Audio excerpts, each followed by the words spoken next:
Good morning standard 5। So standard 5 I hope आप लोग ने वीडियो वॉच किया होगा और आप लोग वीडियो के माध्यम से कहानी को समझने का जरूर प्रयास किए होंगे और जो भी लेखक परिचय था उसे आप अपनी क्लास कॉपी में उतार लिए होंगे। तो चलिए आज हम लोग फिर कहानी को आगे की ओर बढ़ाते हैं कि कहानी में आगे क्या होने वाला है।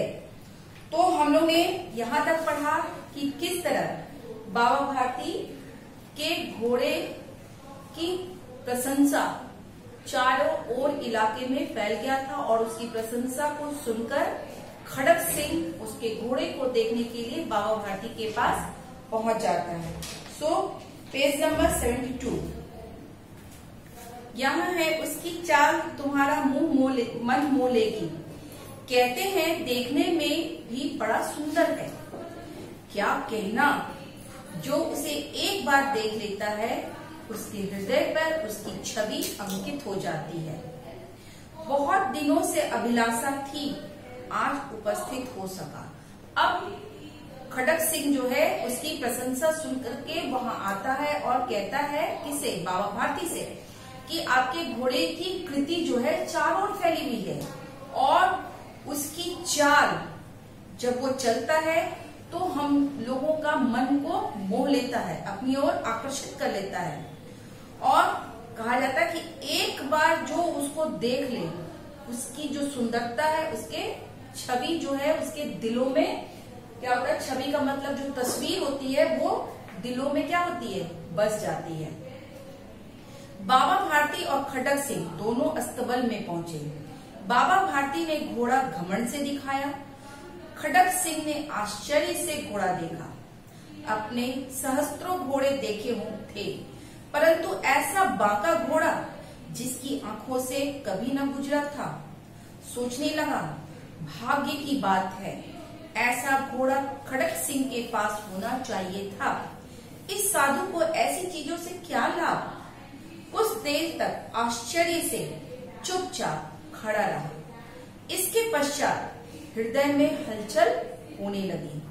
बालकों की सी अधीरता से वो बोला, परंतु बाबा जी इसकी चाल न देखी तो क्या देखा। अब खड़क सिंह जो है बाबा भारती जो है खड़क सिंह को लेकर अपने अस्तबल में पहुंचता है और बड़े घमंड से, क्योंकि उसके घोड़े की चर्चा चारों ओर फैली हुई थी, तो पूरे घमंड से अपने घोड़े को क्या करता है, किसको दिखा रहा है, खड़क सिंह से।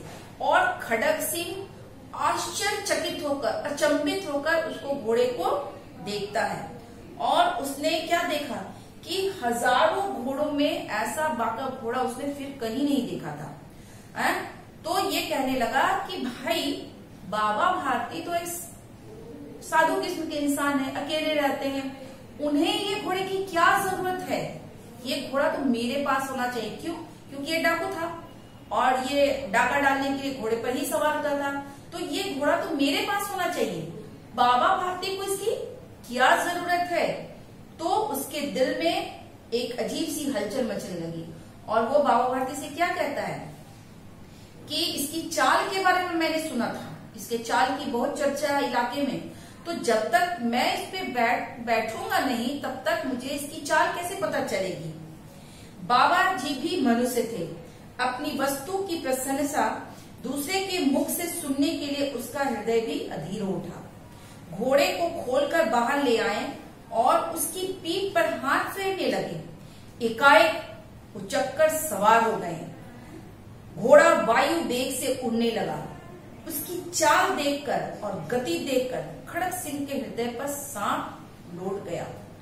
वह डाकू था और जो वस्तु उसे पसंद आ जाए उस पर वह अपना अधिकार समझता था। उसके पास बाहुबल था और आदमी थे। जाते जाते उसने कहा, बाबा जी यह घोड़ा मैं आपके पास ना रहने दूंगा। अब क्या हुआ कि बाबा भारती जो थे, क्योंकि वो मनुष्य थे, इंसान थे, और जब एक इंसान अपने चीजों की प्रशंसा दूसरे के मुख से सुनता है तो उसे अजीब सी आत्मिक खुशी मिलती है। तो उसका भी मन जो है अधीर उठा कि भाई मेरे घोड़े की इतनी प्रशंसा कर रहा है तो चलो इसको आज हम अपना घोड़ा दिखाई देते हैं। और वह अपने घोड़े को अस्तबल से बाहर ले आया और प्यार से उसके शरीर पर हाथ फेरने लगा और उचक करके मीन्स कूद करके अपने घोड़े पर क्या होता है, वो सवार हो जाता है।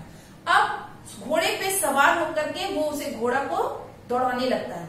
तो उस घोड़े की चाल को देखकर खड़ग सिंह के हृदय में सांप लौटने लगते हैं, उसको उस घोड़े की चाल पर ईर्ष्या होने लगती है। और वो क्योंकि एक डाकू था और डाकू को क्या होता है कि जो चीज एक बार पसंद हो जाती आ जाती है तो वो उसे अपने अधिकार में करने के लिए प्रयासरत हो जाता है, कोशिश करने लगता है।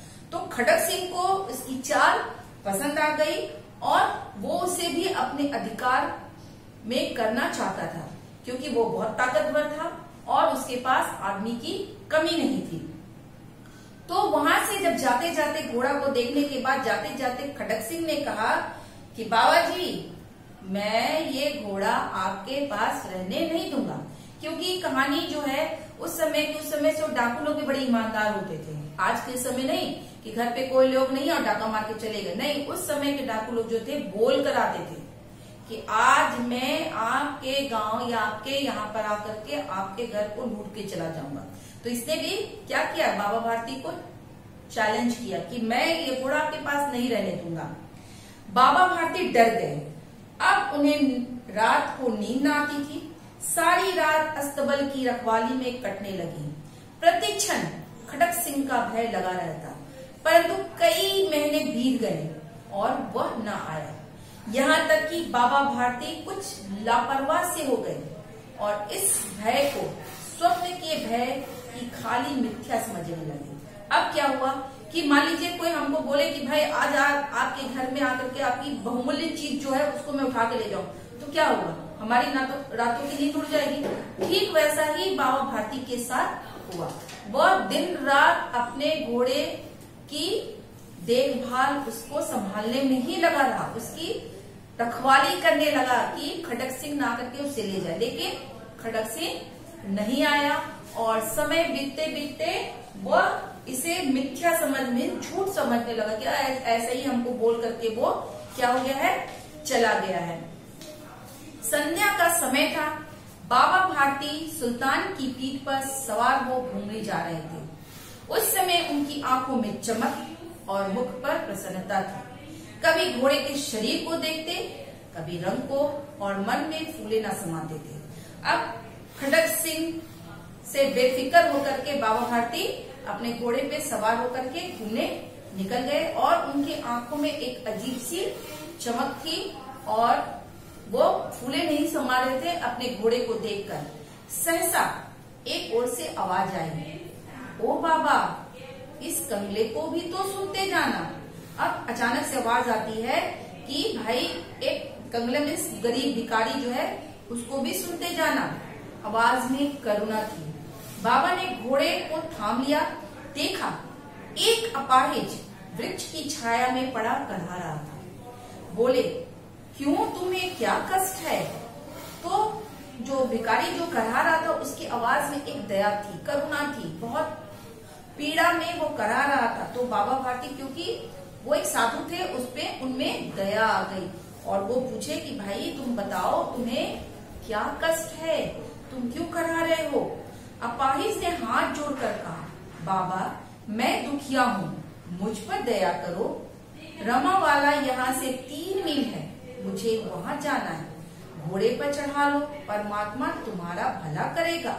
अब बोला कि भाई हाथ जोड़ के बोला कि मैं बहुत दुखिया हूँ और मुझे यहाँ से रामा वाला जाना है, सो आप अपने घोड़े पे मुझे क्या करो, चढ़ा लो। वहाँ तुम्हारा कौन है? दुर्गादास वैद्य का नाम आपने सुना होगा, मैं उनका सौतेला भाई हूँ। बाबा भारती ने घोड़े से उतरकर अपाहिज को घोड़े पर सवार किया और स्वयं उसकी लगाम पकड़कर धीरे धीरे चलने लगा। अब वो कहा कि वहाँ पर मेरा एक वैद्य है जिसका नाम है दुर्गादास, मैं उसका सौतेला भाई हूँ। और बाबा भारती ने क्या किया, उस अपाहिज पर दया करके वो घोड़े पर से उतरा और अपाहिज को उस घोड़े पर बैठा दिया और धीरे धीरे वो चलने लगा। तो स्टूडेंट्स आज हम लोग यहीं तक पढ़ेंगे और नेक्स्ट क्लास में ये कहानी हम लोग पूरी तरह से कंप्लीट कर लेंगे। यहाँ मैंने कुछ वर्ड मीनिंग लिखा है, इस पार्ट से संबंधित है, इतना ही वर्ड मीनिंग आप लोग अपनी क्लासवर्क कॉपी में उतार लीजिएगा।